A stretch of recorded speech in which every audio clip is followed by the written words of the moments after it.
All right, welcome to Between the Moment, guys. I'm so glad that you are back. My name is Diamond, and we are here to help you look for hope between life's moments. I am so excited. I know. I say that every single time, but I'm very excited to introduce to you my dear friend, Miss Erin. Hey, Dad. Hey, girl. Hey, I'm so excited too. Oh my God. Okay, go I on. It's your really, I podcast. really, I'm really excited. So here's the thing. Y'all are just here, because Aaron and I are catching up. We're Yes. just coming together. I'm joking around, but seriously, I'm very glad to be with my dear friend, fellow creative, just to talk about being a woman and being a creative today in a very unique way. Season 4 is all about redefining things that may have created definitions before purposefully, or ones that we didn't even know that we have been creating throughout our lives, whether you're married, single, divorced, widowed, mom, auntie, all the things. We just take these things and start to function out of them. And with Between the Moment, we always come back to identity. Who are we? Who are we? And so that's what today's conversation is about. And Erin is going to be here to walk with us through that. So I am lit. So, Miss Erin, I know you. However, catch everyone else up. Tell us a little bit about yourself, your background, where you're from, and what you do. So I'm Erin Cole. I'm from Memphis, Tennessee, and my background is in acting, in the arts. And I started acting when I was about 14 after doing a long stretch of a bunch of different things that my dad was very insistent on me trying to find my niche. And finally, when I was in high school, I auditioned for a play, fell in love with the stage, and it really called into being things that were had already been that I had Yeah. been doing since I was 5 years old that I didn't know were a thing that I could actually pursue. And so I just started to love everything creative, anything, all things creative. I started to enjoy and gravitate to from that initial time being on stage. And so since then, I was afraid, of course, to major in acting or Mm. theater in college. So I majored in journalism, switched to communications, minored in theater, but I was only three, and I should probably go back and do this, credit hours short of having a double degree because I loved it so much. I took Oh my all God, I those didn't know that. classes. Yeah. Wow. Um, so actually, when I say Wow. it out loud, it's like, yeah, you should definitely. I don't even know the process of how. But I know who I Huh. am, so that's why I haven't. Hey, shut that. um, and then upon graduating, I went into full-time ministry for about 7 years, and I did a lot of other different things. I'm a trier. I try it all. And so Yeah. I think in trying things, you kind of learn what you don't love, and you're more affirmed in who you are and what you do enjoy and what you're good at, what you're skilled at, what you're called to, even. Yeah. Um, and so, after about 7 years, I was just like, yeah, I don't think this is quite Yeah. it. Yeah. Left that ministry and went to serve in a more creative role at another ministry where I met Diamond. I met Woohoo. you. And I kind of thought, oh, that's it. This is who I'm supposed to be, where I'm supposed to be. Yeah. And then, and it was a distinctly creative role. But then made a transition about 3 years. Every 3 years, I'm like, I do something different. uh, and so 3 years after that is when I got married to my husband. We moved back home to Memphis, Tennessee. I had kind of lived a few different places.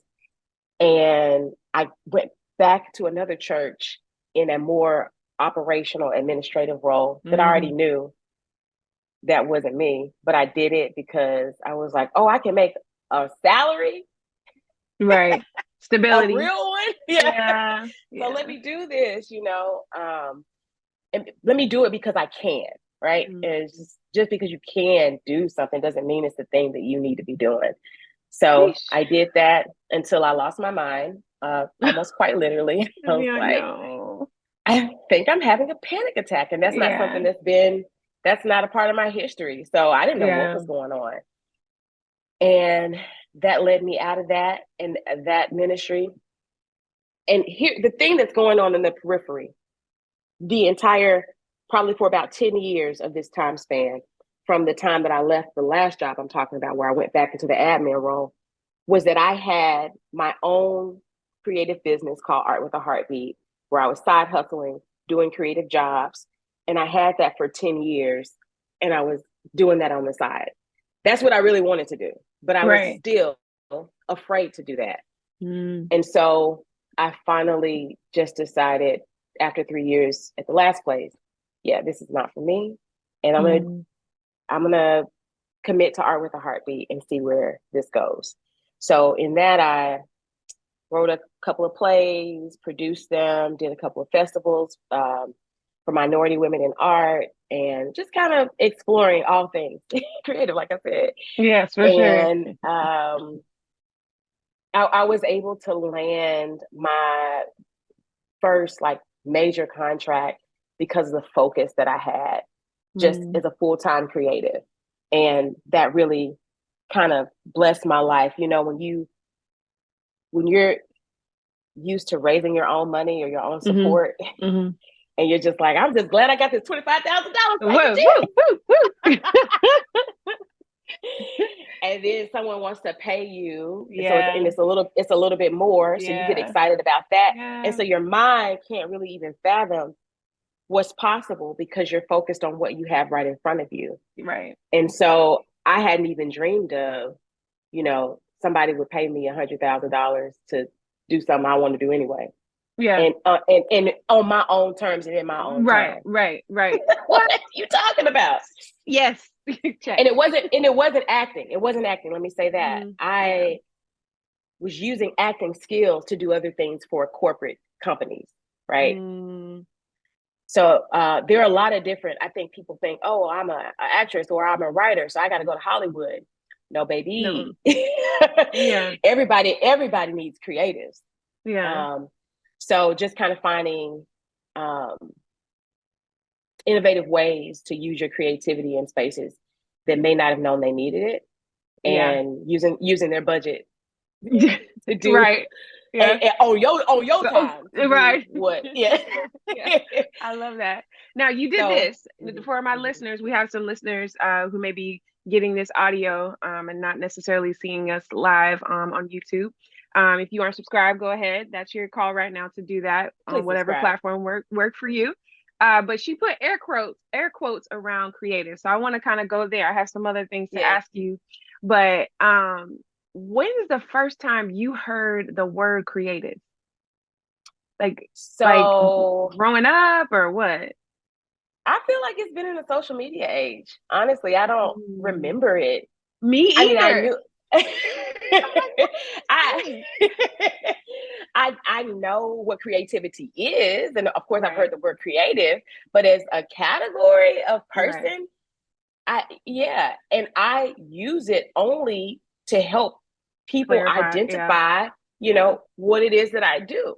So, yeah, I don't believe in it because we as humans are innately creative. We are Mm, created by a creator who has designed us in his image and his God likeness to be like him and to mm, reproduce and to like that is like essentially, I mean, yes, God commanded Adam and Eve to repopulate the earth to be fertile, but I think that meant on a multitude of levels. It didn't just mean to have yeah, children. yeah, Um, yeah. and so, yeah, like that is a part of every human's innate ability, whether we cultivate it or not. That's up to us. Mm. But we all saying that I'm a creative is like saying I'm a human. You're like, what are you talking about? Right. Um, Yeah. yeah. So Yeah. And it's so funny because I was really thinking about that. I was like, man, what is the first time I heard that? I don't think it was as a kid. I don't think it was even like college. I feel like that's when the platforms beyond MySpace and Black Planet. Now we're not counting those two. But I mean, they are. They're the OGs, so give them full respect. However, I'm talking about the real age. That wasn't even in college for me. That was later. Like once I Yeah. graduated and moved on, and I'm like, I think it.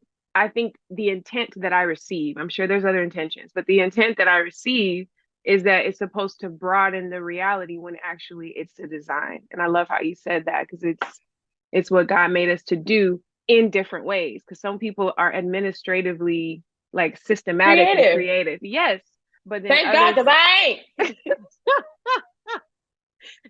right. And those that have the gears that can kind of go both, help them too, because they need to pick one on whatever days, that needs to happen. So, um, growing up, you mentioned like you could not have um, theater or any of the arts as your major. Was that an idea that you had growing up, or was that something that you just kind of perceived? Was it said to you? Can you share a little bit about that? It was all about money. I just thought you Mm. can't make money as an artist. So, and I think my parents were very liberating in what they allowed me to do as a student, as a person. I mean, they allowed me to travel by myself. I did study abroad. My dad was very encouraging to try new things, to go on an adventure. My mom was very protective, helicopter mom. I mean, she still is. They're both Okay. still living, and they still are like this. But it created a balance for me, and Mm. I think it was more. It was less that they said that I couldn't make money, and more that I wanted to make them happy and I Mm. wanted their approval. So I thought that the thing that would make them happiest is if I followed a traditional path. Yeah. And so it wasn't that they were steering me in that way. I mean, I think indirectly because they only had experienced the traditional pathways, go to college, Right. Right. get a job, work it for 40 years, retire with this wonderful package, which they have. I mean, my parents, side note, make more in retirement than I was making at that job that I went back to. I thought was, you know, and so, but Yeah. their reality is different from ours. We're Yeah. not going to do Yeah. that. We don't have jobs offering those kind of packages. Yeah. And I have a totally different viewpoint of that now. But they Yeah. they taught me based on their reality. They passed that on to me Yeah. Hmm. subconsciously, and Hmm. I inherited that thought and that belief. And so, even though I thought I was going down a more traditional path, I ended up taking an untraditional path in full time ministry and raising support, and still disappointing them in my eyes. Yeah. Wow. That is crazy. I love how you can track that because I mean my story is very similar, but I really think it's not as uncommon as it feels. That there is this, especially with minorities. If you have something that was given to you on the back of the previous generation, which is all of us, then you don't Mm-hmm. want to squander it. It's like that's Yeah. the undergird. Now, what that looks like, how that expresses itself, especially when it comes to stability, security, passing on, that's a big deal. Yes. And yes, and it's the same thing. My dad was like, conquer the world, baby. Take the mountain, take the moon, take it all. Give the Lord glory and just do it. Like that's Yes. that's my dad. Like they're like no is not an obstacle. No is not yet, not now, not this way. It's he just saw nothing and he like that could stop anything. And the same for for me. He believed that for me. But I did the same with the same type of mindset, of course expressed differently, that I just don't want to squander it. And I want to Yeah. give you something that says, yes, I respect your investment. I love you. I don't want you to be disappointed or And I yeah. owe it to you. I owe you. It's the least Mm, I can do for putting right. a food on my table and a roof over my On head. my clothes on my back. Yeah. Yes. Yes, very, very much so. That's just oh man, you're like literally taking me down a spiral of thoughts about just that topic, again, specifically as minorities, like how limiting it is to believe that one track or one laid out idea, and that's a whole nother conversation, um, uh, can be the full expression of what was given to us through sacrifice, through and we go down a whole nother lane with that whole conversation. Yes, touch him. Now, were you afraid to be an adult? Was I what? Oh, afraid? No, I wasn't in a hurry. I just kind of thought of it as something that I am going to do at some point. I knew it was coming. I think I was preparing for it in a way, because a lot of things that my parents tried to do for me, I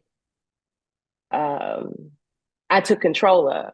You know, where they would say, you know, if they said we're not going to buy you a phone, then I said, well, I'm going to get a job and buy myself a phone.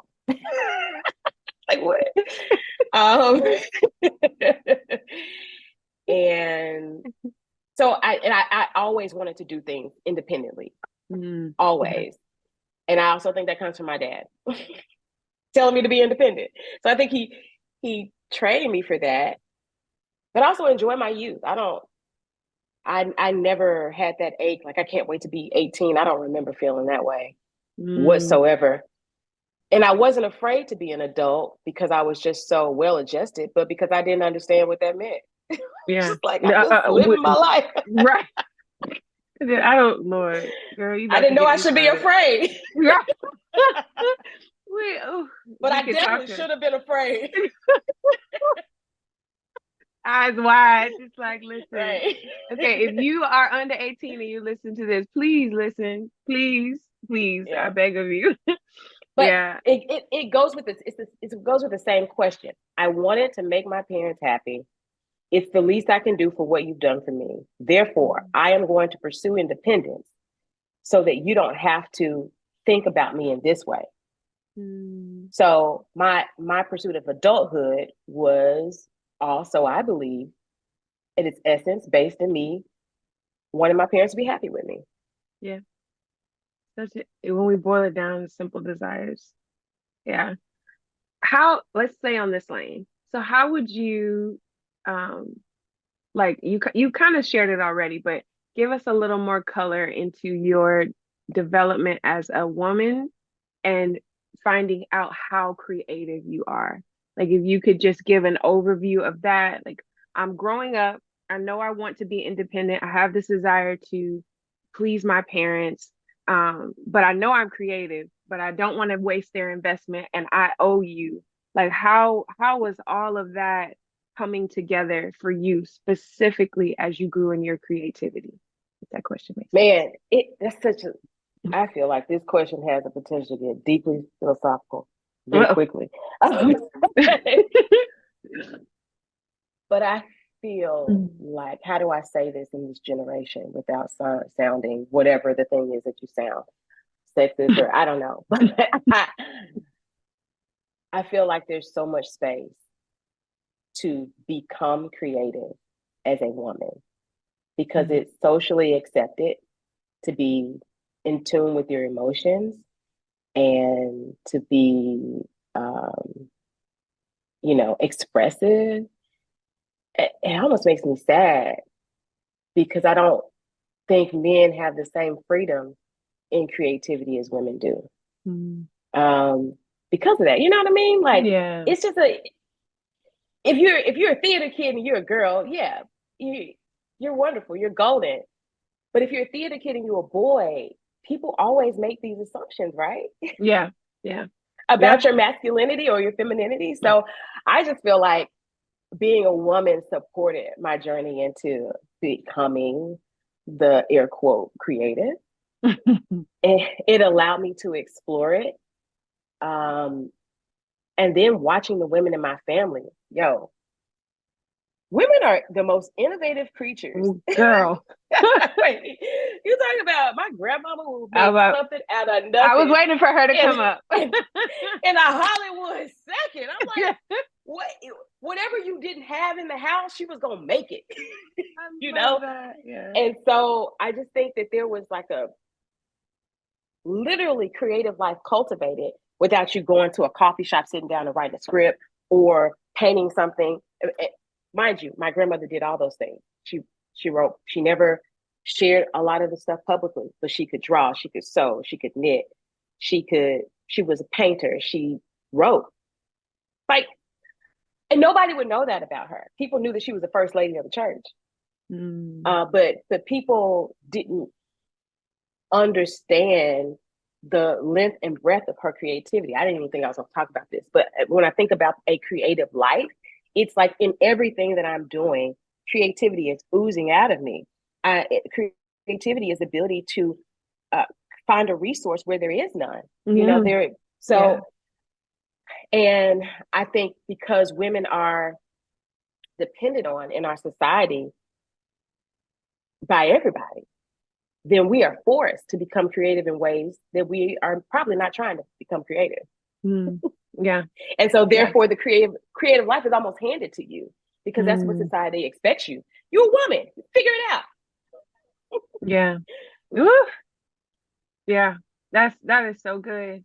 I'm like taking your words and you're saying I didn't plan to say that, but I think it was very much needed to hear. We just did a episode on womanhood and talking about that, just like the what God put in the anatomical design of a woman. Now, whether your journey has allowed you to do that or not, and it's something you want, whatever, that's a part of it, but that you are created to be a life, like you hold life that is created to come from you, and that is naturally what God, like that just in and of itself. And then you said you're handed the creative life. I'm just like, I think everybody should rewind and then you should like write that down and then keep it forever, because that is I love the way you said that. You're handed the creative life. I didn't even pursue it, really. Yeah, I believe that's true. Yeah, just so you know, you said that. I just repeated it. Just to be clear. Oh, great. I'm in the I'm not in between the moment. I'm in the moment. Oh, hey. You see what I'm talking about? This is what I love. So for the woman who knows that she has creativity in her life, whether it's something that does express itself as painting or in any other way, for that woman who is believing that her stage of life stops her from expressing her creativity, what words of encouragement do you have for her? Ooh, that's so good because that is the creative life, to be where you are. I think the thing that comes to mind is when people say they have writer's block. I don't believe in that either. Because I think if you're blocked as a writer or whatever it is you do, if you're blocked creatively, you're probably blocked in life as well somewhere. So, for example, when I am I think I can still say I'm a new mom. My daughter is going to be 1 in like 2 weeks. Yes. And she was born at 28 weeks. So that's not supposed to happen, right? She's like 2.5 months early. And I was actually in the hospital for a month before she was born, just trying to keep her where she was supposed to be, not on the outside, stay inside. So during that time, in my mind, I was like, I should be creating. I should be making stuff. I got all this time. I'm in the hospital. I lived at the hospital. And nobody is expecting anything of me. I should be taking this time to write my book, to write a new play, to get that idea off the ground. But I couldn't. And it wasn't because I was blocked. It was because I was in triage. I got to take care of myself right now. I don't even know what's happening.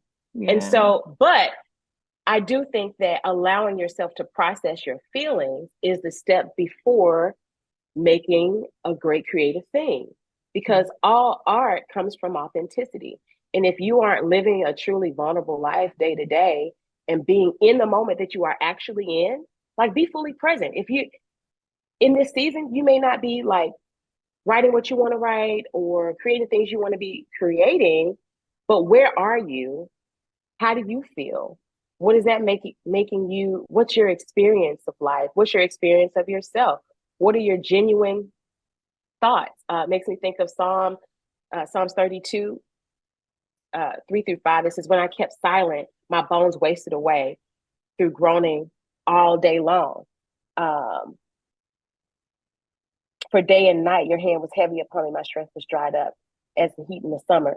But essentially, like that kind of stress, this is talking about sin, but I do believe it's also sin to keep quiet about the things that are truly happening with you, right? You're Yeah. like, we should have Yeah. community. And so Hmm. when you let that stress take residence in your shoulders, and Hmm. women carry stress in their hips, in Hips. their Yep. abdomen, in their Yep. womb, um, then you are just locked up.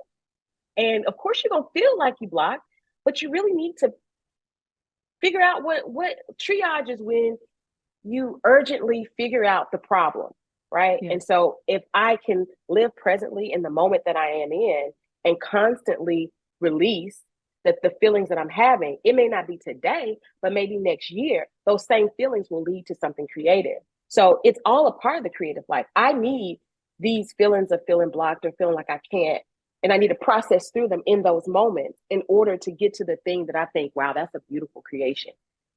Because Yeah. I won't have the beautiful creation without the hardship that I'm experiencing that makes me feel like I can't create. Yeah. And for the person who's heard that any phrase like that for the thousandth time, hear it again. Like you, the hardship has to be the prerequisite. It really does. Mm-hmm. It doesn't mean that you can't stand in joy, like you said, being present in the moment. But I think we count biblical truths as something as, oh yeah, I know that, I've heard it. Whether Yeah. you're a believer or not, and you're listening to this, believers too, you too, like, oh yeah, I've heard that, but really seeing that hardship as precursor, that's massive. One thing you said to me when we were talking about this episode, and I won't forget it because I was actually visiting our friend in Arizona, standing outside, and you were talking about stillness and the Mm-hmm. need for a creative to fight for stillness. Could you share a little bit about that, just your outlook and philosophy? I loved it when you shared it. I don't know if I can share it exactly how I shared it, but I believe in you. I believe that life is noisy, obviously. Not I believe. Life is noisy. That's just a fact. And if you do not cultivate a practice of moving away from the busyness of life to still yourself and to still your heart, then you don't quite know who you are, where you are. Like you kind of got like creative vertigo. Sitting. So you need to sit down, take some water, breathe, be still, go on a walk that's not about exercise or anything.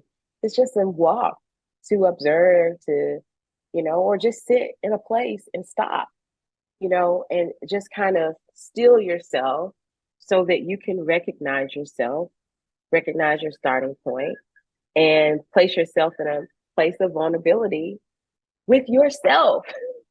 Yeah. And then allow that stillness and vulnerability with yourself to lead to vulnerability with others. And then once you start to express and be honest with others, then you have the innate ability that you have to create. It just starts firing off. I think that's what I've seen for myself. So sometimes I go on these self retreats because I'm an extrovert. I'm gonna always want to be around people. I'm not gonna ever intentionally separate myself if people are around. And so sometimes I just gotta physically remove Mm, myself in order to know myself. yeah. Um, I think yeah. it's a word for the introverts too, because I'm an introvert, and so I will seek to be by myself, but I will seek to be by myself with a device, with a list, with a task, with Mm-hmm. and I'll just be alone. I'll be fine, but oh, let me finish that up, or oh, let me do this. And sometimes it's not even work, like my 9 to 5 or whatever pays my bills work.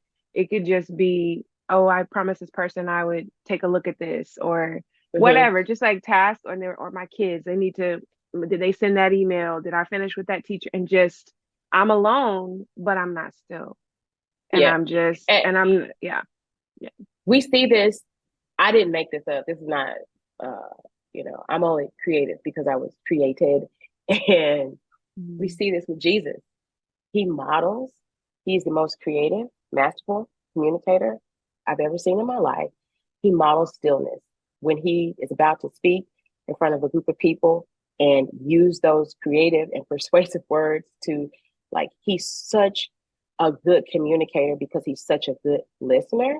And he first goes to a desolate place over and over again. Mm. What is he doing there?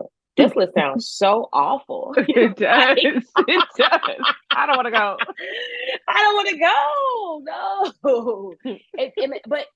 But isn't that I think our world has made us not want to go to a desolate place. Our world has made us refuse to Sabbath. Like, Mm. Sabbath is a commandment to protect us from going back into slavery. Mm. So, Oh, like, stop. do Whoa. it. Wait, Erin. One more time. Say it one more again. One more again. Sabbath is. Sabbath. Sabbath is a commandment. It's a mechanism. It's a law Mm. to protect us from going back into the yoke of slavery. Mm. So if you refuse to still yourself, you will forever be in a cycle of no margin, Mm.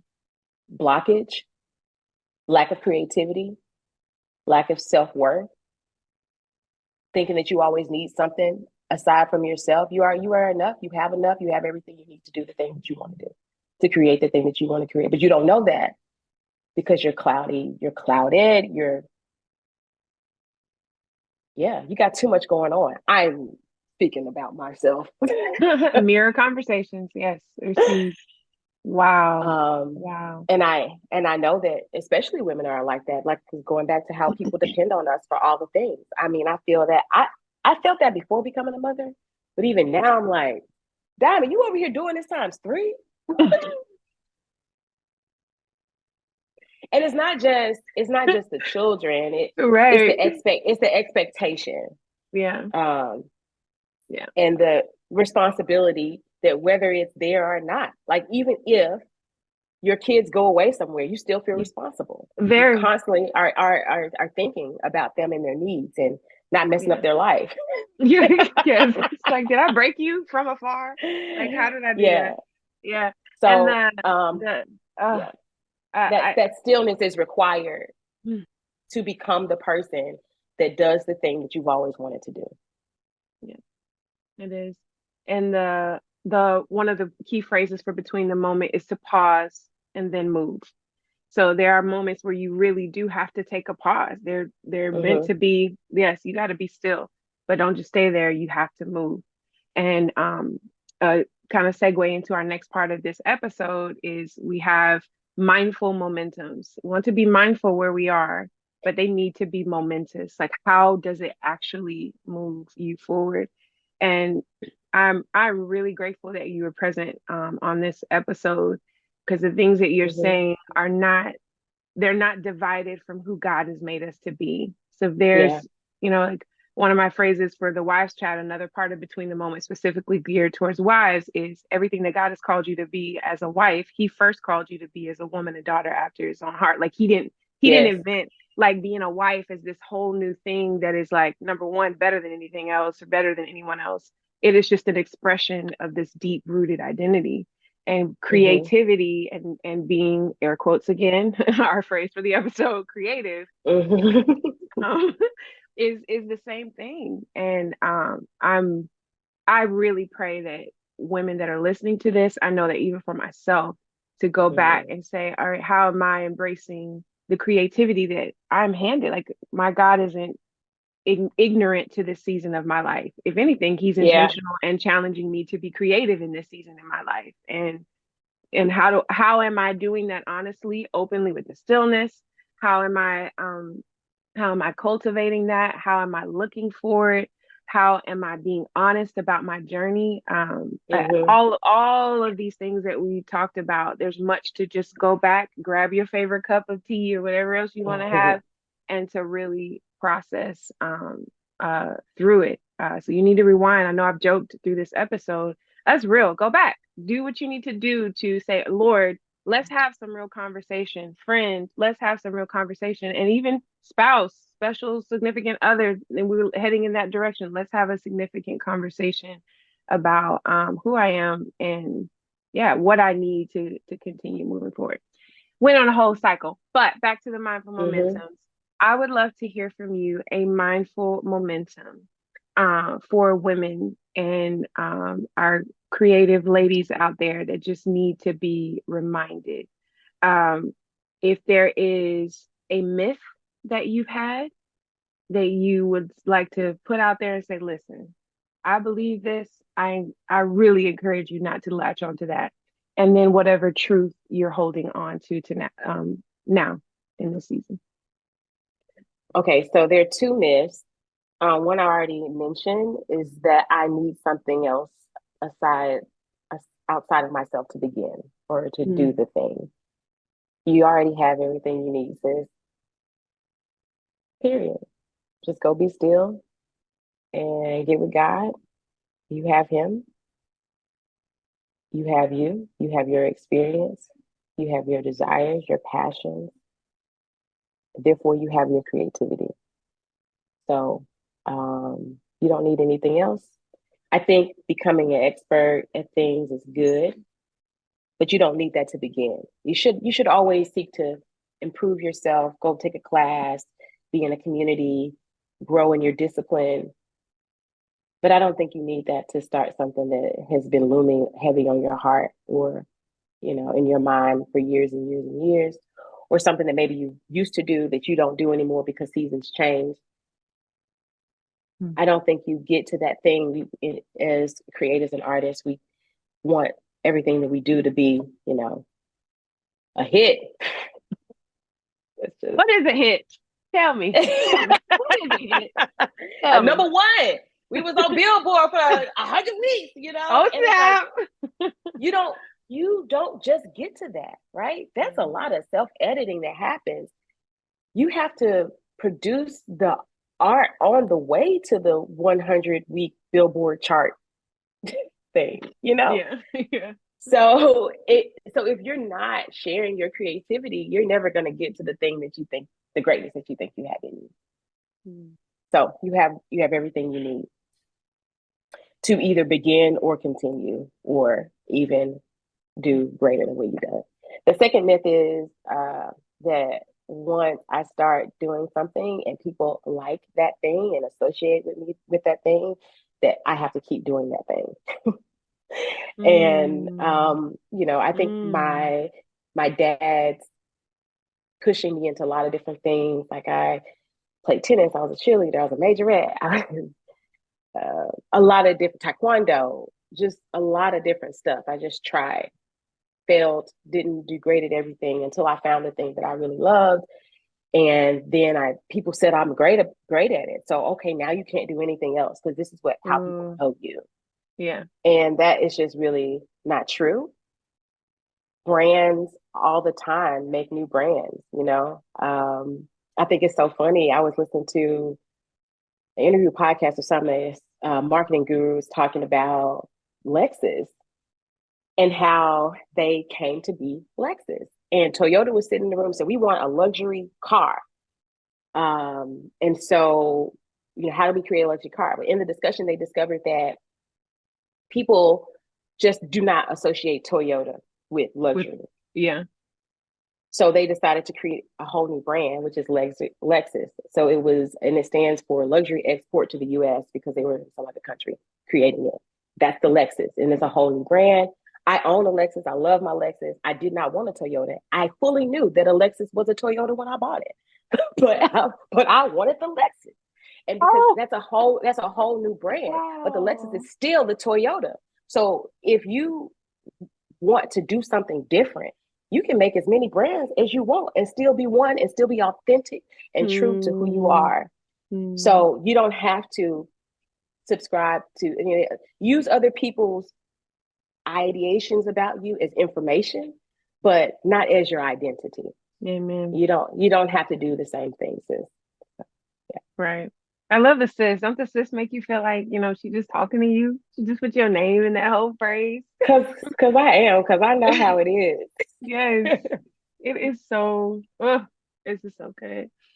Some scriptures that we've been talking about this for a while, and then we even read right before we hit record were 2 Timothy 2:15, 1 Timothy 4:6 through 16, and 1 Corinthians 9:23 through 27. I'll put these in the show notes, but just to draw some attention, the last one, 1 Corinthians 9, 23 through 27, is talking about faith and really, really basically putting into action the truth that you know to be true, but not without hope, not Mm-hmm. without just the short term.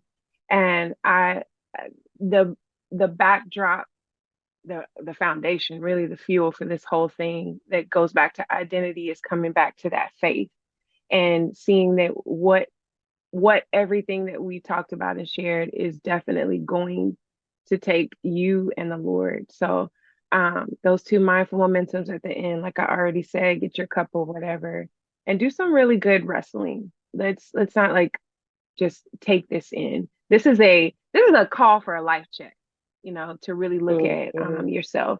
So if you popped in just to hear a little bit about like creative tips, this is not gonna end up being that episode. And I'm really glad. I'm glad because there's no fix it. It's just paradigm shifting and saying, all right, what definitions and myths am I believing and how do I need to look at my life? So take some time, look through those scriptures. I want you to hear a little bit about art with the heartbeat and everything else that Erin has going on, so you can stay abreast with her. As you can see, she's so dope. She's so, so, so dope and very authentic. So be sure to check her out. She's going to tell you what's coming up, and then we're going to wrap it on up. So, Erin, tell us a little bit about what's going on. So I'm excited because, you don't always have to do the same thing, sis, Erin. Hey, hey. Um, I'm going to be sharing and offering some tips that have, and really paradigm shifts, really, that have helped me make a living as a creative. And I would love to share that with folks. If you're a creative or entrepreneur, you got to learn how to pitch. You have got to learn how to walk into a room and command a space for your objectives, right? How else are you going to make the money that you need to make to support your family and to do the things to fuel your creative ideas that I believe God is probably giving you? And so I'm going to have some tools, courses, resources available in the coming months. You can follow me at Erin Rochelle Cole on Instagram, and there you will find all the things that have made all the difference for me since I followed the Lord in obedience to just do the things that He has called me to do. Mm, And mm. so if you find yourself in that space and you need help and you just like, how do I make it work? How do I not be a starving artist? I can help you. So come check me out. Woo, woo. Thank you again, Erin. All right, we'll see Yeah. y'all next time on Between the Moments. Bye, guys. Bye.